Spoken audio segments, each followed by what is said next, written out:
আজ অত্যন্ত দুঃখ ভারাক্রান্ত মন নিয়ে ভিক্ষুকের মতো সোশ্যাল ইসলামী ব্যাংক পিএলসি এর হেড অফিসের কার্যালয়ের সামনে আমরা দাঁড়িয়েছি। গত অক্টোবর মাসের 31 তারিখ 672 জনকে কোনো ধরনের আগাম নোটিশ ছাড়া চাকরিচ্যুত করেছে বর্তমান ম্যানেজমেন্ট। আমাদের দোষ কি ছিল? আমরা হচ্ছে ছোটখাটো অফিসার। যেটুকু শুনেছি ব্যাংকের খরচ কমানোর জন্য এই উদ্যোগটা তারা গ্রহণ করেছে।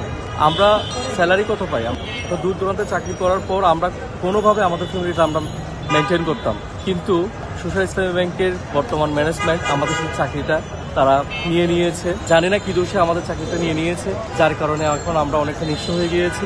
আমরা সামনে আমাদের ভবিষ্যতে অন্ধকার, সেটা আমরা দেখতে পাচ্ছি। আপনারা সবাই জানেন, বৈষম্য দূর করার জন্য স্বাধীন রাষ্ট্র হিসাবে আমরা পৃথিবীর সবার কাছে পরিচিত লাভ করছি। তাহলে কেন আমরাই এই বৈষম্য শিকার হলাম? আমরা সকলেই জানি একটা পরিবারকে নিয়ন্ত্রণ করে কিন্তু তার বাবা মা, ঠিক তেমন আমাদের ভালোবাসার SIBL-কে নিয়ন্ত্রণ করছে আমাদের বর্তমান ম্যানেজমেন্ট পরিষদ।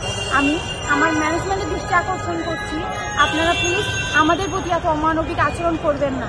আমরা আপনাদের সন্তান। বিগত 8 মাস এই প্রতিষ্ঠানের সাথে আমরা কাজ করেছি, আমাদের রক্ত পরিশ্রম সততা নিষ্ঠা দিয়ে আমরা কাজ করেছি। ততক্ষণ পর্যন্ত আমাদের ম্যানেজমেন্ট থেকে ডিসিশন দিবে না, ততক্ষণ পর্যন্ত আমাদের আন্দোলন চলমান থাকে। চুরি করি নাই, ডাকাতি করি নাই, বিনা নোটিশে একটা চিঠির মাধ্যমে আমাদের টার্মিনেট করা হয়েছে। তো এটা তো একটা জুলুমের পরিপন্থী। বিশেষ করে ইসলামী ব্যাংক আজ পর্যন্ত কোনো কর্মীকে টাকাই করে নাই।